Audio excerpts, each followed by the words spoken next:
Have you ever wondered why apple cider vinegar is praised for weight loss and digestion, yet people are suddenly mixing it with baking soda? Could combining an acid and a base actually improve your health, or might it do the opposite inside your body? And what really happens when these two powerful substances meet in your stomach, where nature has already designed one of the strongest acids known? Hi, I'm Dr. Nana, and today on Senior Health Boost we're going to uncover the real truth about apple cider vinegar and baking soda, their benefits separately, and what truly happens when you mix them together. Apple cider vinegar has been credited with benefits like weight loss, improved digestion, and better overall health. Baking soda, on the other hand, is well known as a strong alkaline substance with a pH of about 9.5. Vinegar is an acid, with a pH of around 2.5. Remember, anything above 7 is considered a base, anything below 7 is an acid, and 7 is neutral. So here's the big question. What's normal in your stomach? What's naturally produced? The answer is hydrochloric acid. Your stomach is designed to be an acid vat, producing one of the strongest acids in the body. In fact, healthy stomach acid falls between a pH of 1 and 3, nearly as strong as battery acid. Why does your body need such strong acid? Because it's essential for breaking down proteins, absorbing minerals, and killing off harmful pathogens that might enter through food. Simply put, the whole point of eating is to break food down into nutrients we can absorb and use. Without stomach acid, digestion and protection fail. So already, we can see one key fact: acid in the stomach is normal, but baking soda is not. The misconception about heartburn hurts where many people get confused. Heartburn burns, and there's acid involved, so it must mean there's too much acid, right? Actually, no, it's the exact opposite. Most heartburn happens because there's not enough acid. When you add acid back, symptoms often improve. The condition is called hypochlorhydria, which means low stomach acid. It's much more common than most people realize. And why does this happen? Several reasons. Age. As we grow older, the body naturally produces less hydrochloric acid. Stress. Every time you're stressed, your body shifts resources away from digestion, lowering acid production to prioritize defense mode. Thyroid issues. A sluggish thyroid, or hypothyroidism, is very common and also reduces stomach acid. H. pylori infection. The stomach bug raises pH and can damage the protective lining, leading to ulcers. Antacids. Ironically, the very medications people take for heartburn worsen the problem. Antacids neutralize what little acid is left, lowering digestion even further. So now we understand why stomach acid is vital, and why the idea that heartburn comes from too much acid is one of the biggest misconceptions out there. But what about starch, sugar, and how they really affect your body's chemistry? That's exactly what we'll uncover in the next part. In the last section, we learned that stomach acid is essential, not harmful, and that the real problem behind heartburn is usually too little acid, not too much. We also saw how stress, thyroid issues, infections, and antacids can all interfere with acid production. Now let's continue and clear up another widespread misconception about acidity, balance, and what apple cider vinegar and baking soda truly do inside the body. The myth of being too acidic. For years, the idea has circulated that most people's bodies are too acidic. This notion became especially popular after a well-known book titled Alkalize or Die. The message was simple but misleading. If you don't fight acidity, your health will deteriorate. But here's the reality. Just because a book is persuasive or widely read doesn't make it true. Your body isn't simply acidic or alkaline. Instead, it carefully regulates pH, adjusting it minute by minute, tissue by tissue, to maintain balance. Acid itself isn't bad. Alkalinity isn't automatically good. What matters is timing and balance, having the right amount of acid at the right place, and the right amount of alkalinity at the right time. For example, in the stomach, acid is critical. Without it, you can't digest protein, absorb minerals, or defend against pathogens. Later in digestion, though, acid must be neutralized so food can move safely through the intestines. Balance is the real key. How the body neutralizes acid. Now, let's talk about how your body actually gets rid of excess acid.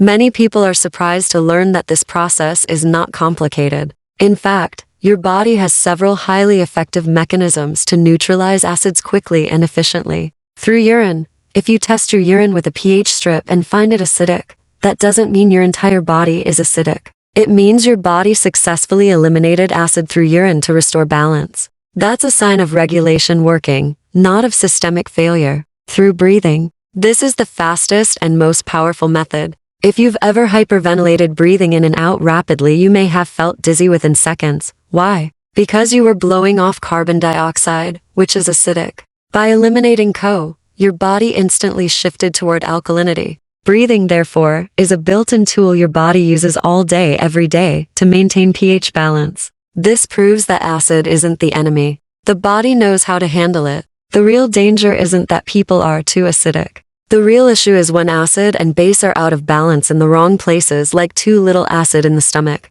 The benefits of apple cider vinegar. Now let's revisit apple cider vinegar ACV. This common household product has gained a reputation for its many health benefits, and for good reason. It provides support in at least two major ways. 1. Digestive support. Apple cider vinegar is an acid, and by supplementing what should naturally be present in your stomach, it helps digestion. If you struggle with low stomach acid, adding ACV can boost acidity to where it needs to be, improving your ability to break down protein, absorb minerals, and ward off pathogens. 2. Metabolic support. The vinegar contains acetic acid. Initially, acetic acid is very acidic, but as it travels through your digestive tract over several hours, it changes. By the time it reaches your lower intestines, it's converted into acetate, a short-chain fatty acid. What's the big deal about acetate? It serves as a valuable fuel. Just like medium-chain triglycerides MCT oil, acetate can circulate in your body and be used for energy. But it doesn't stop there, it also fuels the beneficial bacteria in your gut. This dual action leads to profound effects: reduced appetite, improved insulin sensitivity, management of type 2 diabetes, lower risk of hypertension and cardiovascular disease, overall improvement in conditions tied to metabolic syndrome, which is driven by insulin-resistant CHASO. While apple cider vinegar starts by helping the stomach, it continues working hours later to nourish both your cells and your gut microbiome. The benefits and limits of baking soda. What about baking soda? Its most well-known use is relief from heartburn. Because it's a strong base, baking soda neutralizes stomach acid on contact. That can bring quick relief from the burning sensation. But here's the important distinction: short-term relief doesn't equal long-term health. If you constantly rely on baking soda or antacids to mask symptoms, you're ignoring the root cause: low stomach acid. Over time, you're not fixing the problem. You're allowing it to get worse. Yes, in an emergency, using baking soda can calm heartburn temporarily. But making it a daily habit creates more issues down the road. Other uses for baking soda outside of ingestion. Baking soda is incredibly versatile. People use it for baking, of course, mouthwash or toothpaste, deodorant, freshener, laundry, whitening, cleaning, bathrobes, polishing silverware, or even as a weed killer. Notice a pattern? With the exception of heartburn relief, almost none of these uses involve consuming large amounts of baking soda. It's primarily helpful as a cleaning or deodorizing agent. That raises the question: is there any evidence for eating baking soda regularly? From all the research so far, there isn't convincing proof that you should. Adding large doses of sodium and alkalinity to your digestive system every day doesn't provide unique health benefits. Instead, it may disrupt the balance your body is already working hard to maintain. Putting it together, ACV vs baking soda. So here's the takeaway: apple cider vinegar adds necessary acid to the stomach, improves digestion, and later transforms into acetate that supports both your energy and gut health. It directly addresses the problem of low stomach acid and metabolic imbalance. Baking soda neutralizes acid and can calm symptoms in the moment, but it doesn't solve the root cause. Long-term use may worsen digestion by reducing stomach acid even further. One builds strength in your digestive system. The other provides temporary relief while potentially weakening the system if overused. So now that we've seen how apple cider vinegar supports digestion and metabolism, and how baking soda plays a much more limited role, the next step is to ask, what really happens when the two are combined? Do they work together or do they cancel each other out? That's exactly what we'll explore in the next section. Up to this point, we've seen that apple cider vinegar provides real digestive and metabolic benefits, while baking soda is best understood as a short-term tool rather than a daily habit. But what about when people mix them together? That's the question many have, and it's where we need to separate myth from reality. When acid meets base, apple cider vinegar is an acid. Baking soda is a base. When the two are combined, they don't amplify each other, they cancel each other out. The chemical reaction neutralizes their pH, creating a milder solution. For some people, this neutralization provides symptom relief. If you feel a burning sensation after drinking apple cider vinegar even when it's properly diluted, adding a little baking soda can calm the irritation. In that sense, the combination can make ACV more tolerable. But there's a trade-off. By neutralizing the acid, you're also undoing the very digestive support apple cider vinegar was meant to provide. That strong acidity is what helps break down proteins, improve mineral absorption, and defend against pathogens. Diluting or neutralizing it reduces those digestive benefits. What you still gained. Good news is that not everything is lost. Even when vinegar is mixed with baking soda, one benefit still remains: the production of acetate, a short-chain fatty acid. As apple cider vinegar moves through your digestive tract, acetic acid eventually gets converted into acetate. Acetate acts as a fuel for both your body and your gut microbiome. It feeds beneficial bacteria, supports appetite regulation, improves insulin sensitivity, and strengthens metabolic signaling. In short, acetate helps your body burn fat more efficiently and improves overall metabolic health. So even if you mix vinegar with baking soda, you still gain these acetate-related benefits.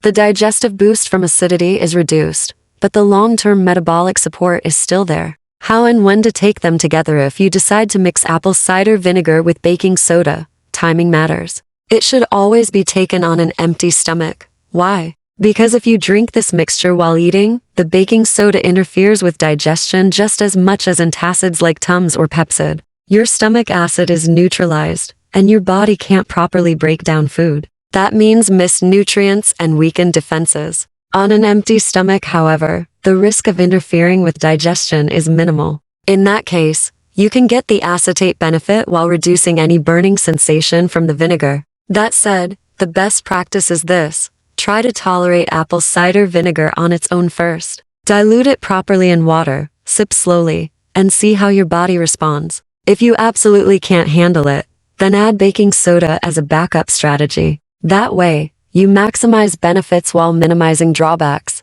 The bigger picture at this entire discussion reminds us of an important principle: health isn't about quick fixes. It's about understanding how your body really works and making choices that support it in the long run. Apple cider vinegar can be a powerful ally when used correctly. Baking soda has its place for relief, but it's not a cure. And mixing the two is a compromise sometimes necessary, but not always optimal. The ultimate goal is not to chase symptom relief alone. It's to restore balance, strengthen digestion, support your microbiome, and improve your metabolic health so your body can thrive. So here's my closing advice: use apple cider vinegar as a tool to support digestion and metabolic health. Don't rely on baking soda daily. Save it for when you truly need it. If you must combine them, do it on an empty stomach, and remember that while some benefits remain, others are reduced. Your health journey is about more than chasing comfort in the moment. It's about building resilience, energy, and vitality for years to come. If this video has helped you better understand how apple cider vinegar and baking soda really work in your body, I want to encourage you to take the next step. Apply what you've learned, listen to your body, and keep making choices that move you closer to true health. And before you go, if you found value here, don't forget to like this video, subscribe to Senior Health Boost, and hit the notification bell so you'll never miss another life-changing tip. Together, we're building a healthier, stronger future, one choice at a time. Thank you so much for watching, and I'll see you in the next video.